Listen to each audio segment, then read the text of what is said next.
साथियों नमस्कार। उम्मीद करते हैं आप सब बहुत बढ़िया होंगे और आप सभी के जनरल स्टडीज एवं करंट अफेयर की तैयारी बिल्कुल मस्त चल रही होगी।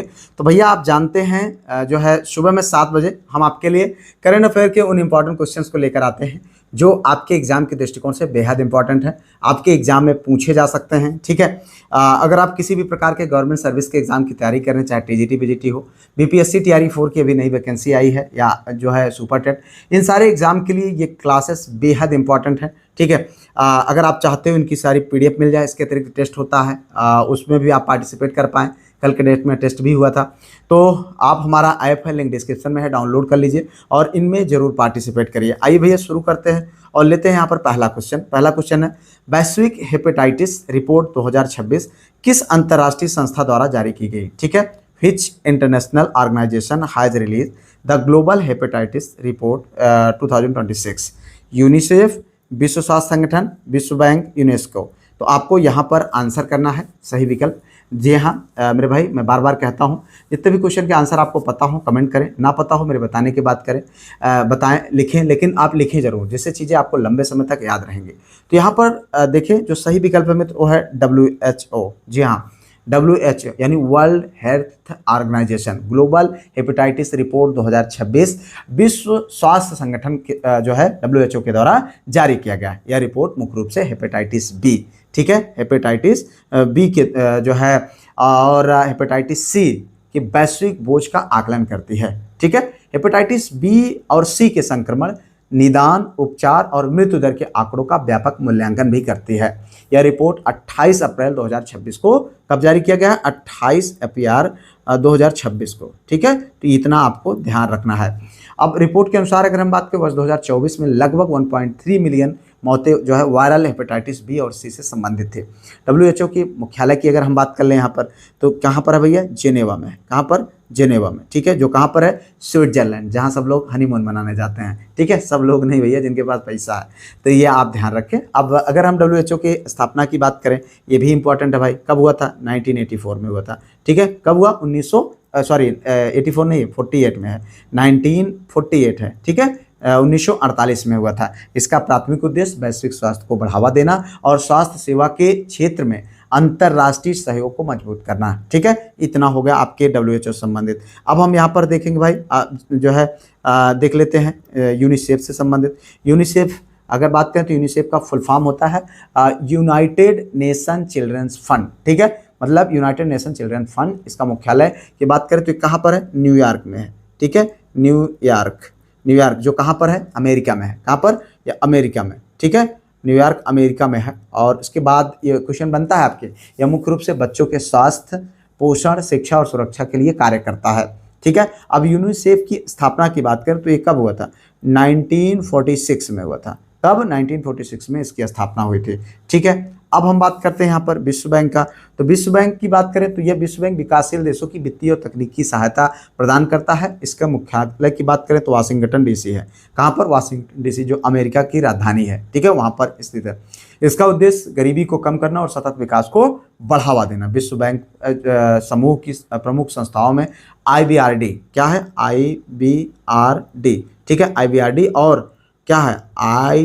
जो है IDA शामिल है। ठीक है भैया, तो इतना आप यहाँ पर ध्यान रखें। अब यहाँ पर हम बात करते हैं थोड़ा सा यूनेस्को के बारे में भी देख लेते हैं। यूनेस्को का पूरा नाम की बात करें तो क्या है? United Nation Education, Scientific and Culture Organisation. ठीक है, तो इसका मुख्यालय की बात करें तो भैया है कहाँ पर? पेरिस में है। ठीक है, पेरिस में। पेरिस कहाँ पर है भैया? फ्रांस में। ठीक है, फ्रांस में। तो इतना आप ध्यान रखें। यह शिक्षा, विज्ञान, संस्कृति और संचार के क्षेत्र में कार्य करता है। अब यूनेस्को की स्थापना की बात करें तो कब? 1945 में हुआ था। कहाँ पर? 1945 में। ठीक है, इसकी स्थापना हुई थी। तो इतना आप यहाँ पर जान लीजिए। अब आगे देख लेते हैं भैया, आलू अनुसंधान केंद्र कहाँ स्थित है? Where is the potato research centre located? Farrukhabad, Meerut, Kanpur, Prayagraj. तो यहाँ पर आपको आंसर करना है भैया सही विकल्प। तो देखिए यहाँ पर जो सही विकल्प है भैया वो है मेरठ। मेरठ। ठीक है, तो मेरठ की अगर हम बात करें तो यहाँ पर आलू अनुसंधान केंद्र मेरठ में स्थित है। मेरठ उत्तर प्रदेश के पश्चिमी भाग में स्थित एक प्रमुख शहर है। ठीक है, और जो है यह जो है कृषि और कृषि आधारित गतिविधियों के लिए बहुत ही महत्वपूर्ण है। ठीक है, और साथ ही साथ यह NCR का हिस्सा भी है। ठीक है, नेशनल कैपिटल रीजन का हिस्सा भी है। ठीक है, उत्तर प्रदेश कि प्रमुख औद्योगिक और ऐतिहासिक शहरों में इसको शामिल किया जाता है। कानपुर की बात करें तो ये भी भैया जो है आप जानते हैं उत्तर का, इसको जो है पूर्व का मैनचेस्टर कहा जाता है। ठीक है, एक औद्योगिक शहर है, गंगा नदी के किनारे पर स्थित है। फर्रुखाबाद की बात करें तो यह भी भैया जो है मध्य पश्चिमी भारत जो है भाग में स्थित है, यूपी स्पेशल है। ठीक है, यह आलू उत्पादन के लिए प्रमुख जिलों में से एक माना जाता है। फर्रुखाबाद के आलू बहुत फेमस है। ठीक है, प्रयागराज, हम सबका प्यारा प्रयागराज, आप सब जानते हैं ये एक धार्मिक और ऐतिहासिक स्थल है जो है संगम के किनारे पर स्थित है। कुंभ मेले के लिए आयोजन के लिए प्रसिद्ध है। ठीक है, अब देखिए यहाँ पर मई 2026 में निम्नलिखित में से किसे रॉयल सोसाइटी का फेलो चुना गया था। ठीक है, अब यहाँ पर देखिए in May 2026 who among the following has been elected as the fellow of the Royal Society. Mohammad professor Gagandeep Kang, doctor Soumya Swaminathan, doctor Tessy Thomas, doctor Indira Hinduja. ठीक है, अब इसके आंसर आप दे दीजिए भैया। यहाँ पर देखिए जो सही विकल्प है मित्र वो है डॉक्टर सौम्या स्वामीनाथन। जी हाँ, डॉक्टर सौम्या स्वामीनाथन को मई 2026 में, कब, मई 2026 में रॉयल सोसाइटी फेलो का जो है चुना गया था। ठीक है, अब बात करें उन्होंने WHO में पूर्व वैज्ञानिक के रूप में काम किया है। कहाँ पर, WHO में पूर्व वैज्ञानिक के रूप में इन्होंने काम किया है। इन्होंने ICMR के पूर्व महानिदेशक के रूप में भी काम किया है। किसके, ICMR के पूर्व महानिदेशक के रूप में भी काम किया है।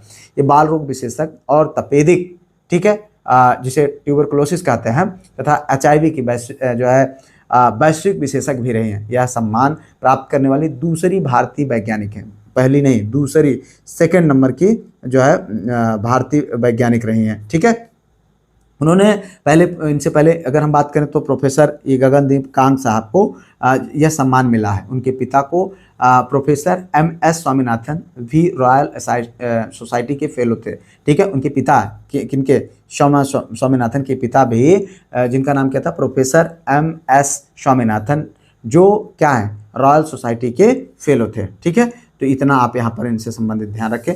दोनों के फेलो चुने जाने के साथ वे भारत के पहले पिता पुत्री युगल भी बन गए जो रॉयल सोसाइटी के फेलो बने थे। ठीक है, तो आप ध्यान रखिए। अब इतना, अब यहाँ पर थोड़ा सा हम इनके गगनदीप कांग जी के बारे में बात, यह प्रसिद्ध भारतीय चिकित्सा वैज्ञानिक है। ठीक है, तो और यहाँ पर अभी जैसा कि हमने देखा उन्होंने प्रमुख इनका जो कार्य रहा वो संक्रामक रोगों और वैक्सीन अनुसंधान से संबंधित रहा। वे जो है रॉयल सोसाइटी के फेलो चुने गए। ठीक है, भारतीय वैज्ञानिकों में शामिल हैं और पहला स्थान रहा, जैसा कि यहाँ पर हम लोगों ने देखा। ठीक है, अब बात करें हम यहाँ पर डॉक्टर टेस थॉमस जी, ये प्रतिष्ठित भारतीय वैज्ञानिक और एरोस्पेस रक्षा क्षेत्र की विशेषज्ञ हैं। इन्होंने व्यापक रूप से भारत की मिसाइल वुमन के रूप में इनको जाना जाता है। किसके रूप में, मिसाइल वुमन के रूप में, मिसाइल वुमन के रूप में इनको जाना जाता है। ठीक है, ये बहुत इंपॉर्टेंट है। उन्होंने DRDO से संबंधित महत्वपूर्ण परियोजनाओं पर कार्य किया। चलो आगे देखते हैं भैया अगला क्वेश्चन। भारत की पहली स्वदेशी हाइड्रोजन ट्रेन किस रेल खंड पर चलाने की मंजूरी मिली है।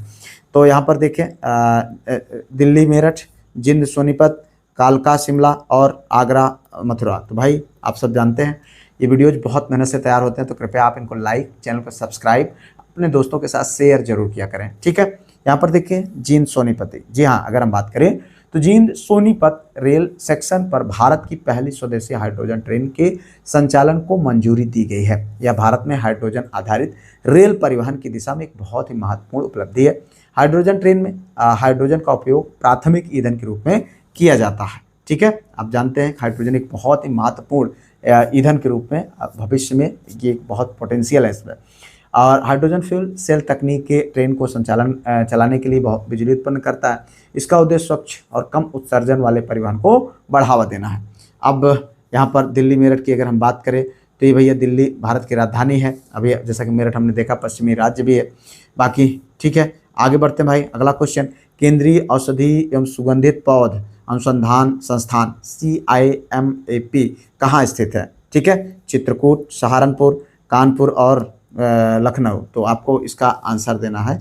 क्या देना भैया, केंद्रीय औषधि एवं सुगंधित पौध अनुसंधान संस्थान कहाँ पर स्थित है, आपको इसका आंसर देना है। ठीक है, तो यहाँ पर जो देखें जो सही विकल्प है वो है लखनऊ। हाँ, केंद्रीय औषधि एवं जो है सुगंधित पौध संस्थान ये लखनऊ में स्थित है। कहाँ पर, लखनऊ में। ठीक है, अगर हम बात करें तो वैज्ञानिक एवं औद्योगिक अनुसंधान परिषद के अंतर्गत एक प्रमुख जो है अनुसंधान प्रयोगशाला है। इसकी मुख्य गतिविधि औषधीय और सुगंधित पौधों से संबंधित अनुसंधान है।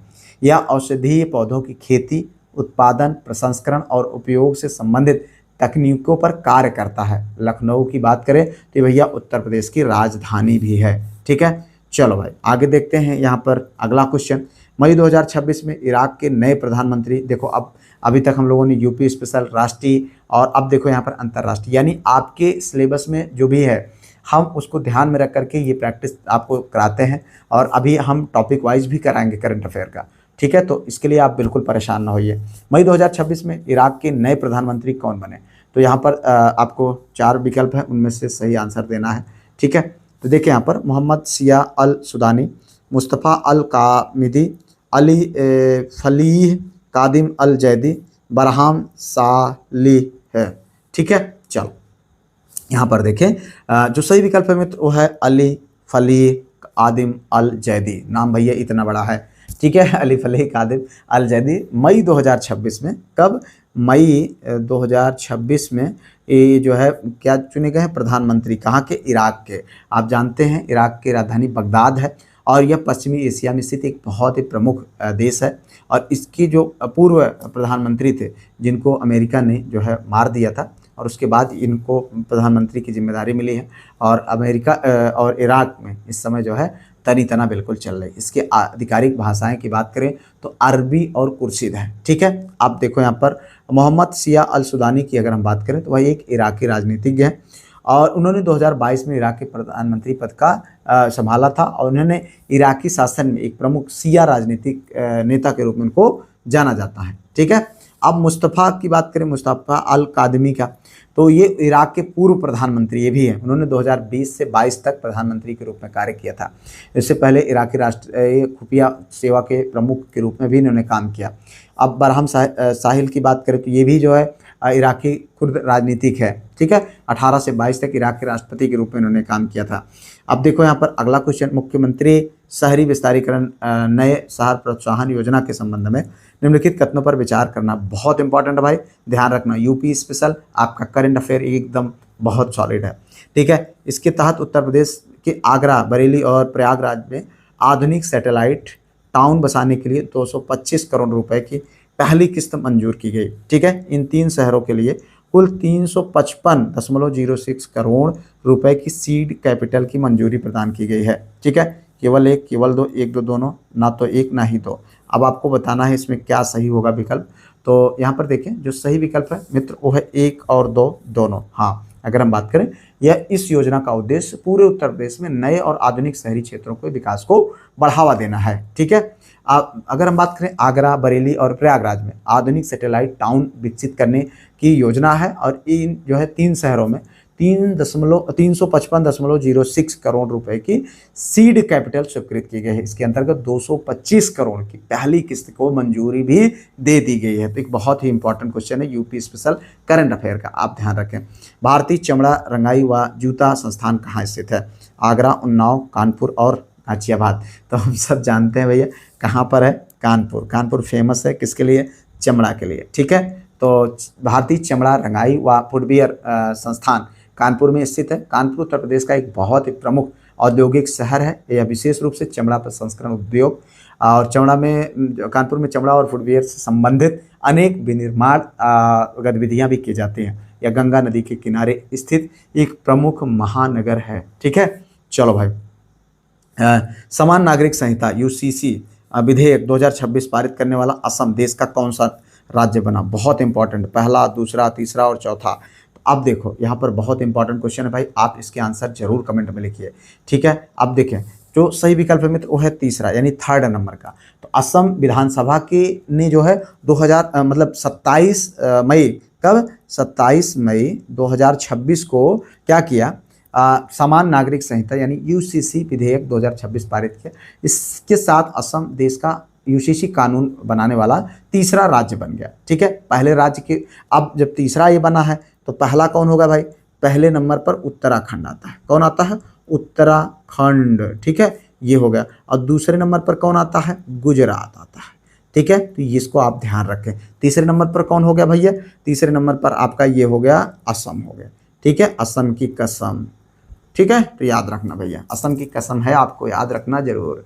असम ऐसा कानून बनाने वाला पूर्वोत्तर भारत का पहला राज्य भी बन गया। यूसीसी का उद्देश्य विवाह, तलाक, उत्तराधिकार, लिव इन जैसे संबंधों जैसे नागरिक मामलों के लिए एक समान कानूनी ढांचा बनाना है। ठीक है, चलो भाई आगे देखिए अगला क्वेश्चन। फ्रेंच ओपन 2026 में महिला एकल यानी वोमेन सिंगल का खिताब किसने जीता? Mirra Andreeva, Iga Swiatek, Aryna Sabalenka, Coco Gauff. अब देखो खेल का भी क्वेश्चन मिल गया, यानी आपकी चर्चित पर्सनालिटी, खेल, राष्ट्रीय अंतर्राष्ट्रीय, उत्तर प्रदेश, सब कुछ इससे बेहतर कहीं और नहीं मिलेगा मेरे भाई। ठीक है, अब देखो यहाँ पर जो सही विकल्प है मीरा एड्रीवा। हाँ, मीरा एड्रीवा ने फ्रेंच ओपन 2026 का महिला एकल खिताब जीता। वह रूस की प्रतिनिधित्व करने वाली एक पेशेवर टेनिस खिलाड़ी हैं। वह युवा पीढ़ी की उभरते हुए प्रमुख टेनिस जो है खिलाड़ियों में शामिल हैं। ठीक है, फ्रेंच ओपन का आयोजन की बात करें तो प्रत्येक वर्ष पेरिस और फ्रांस में जो है रोला गैरोस में किया जाता है। यह दुनिया के 4 ग्रैंड स्लैम टेनिस टूर्नामेंटों में से एक है। ठीक है, अब यहाँ पर इतना आप इस क्वेश्चन संबंधित जान लें। तो इस तरीके से हम लोगों ने यहाँ पर इंपॉर्टेंट उन क्वेश्चन को देखा जो आपके एग्जाम के दृष्टिकोण से बेहद इंपॉर्टेंट है। ठीक है, उम्मीद करते हैं ये क्लास आपके लिए बेहद हेल्पफुल साबित हो रही होगी। कोई सुझाव कमेंट करिएगा, वीडियो को like, channel subscribe, hype share कर लीजिएगा। मिलते हैं फिलहाल किसी और वीडियो में किसी और टॉपिक पर, तब तक के लिए जय Hind, Vande Mataram, best of luck.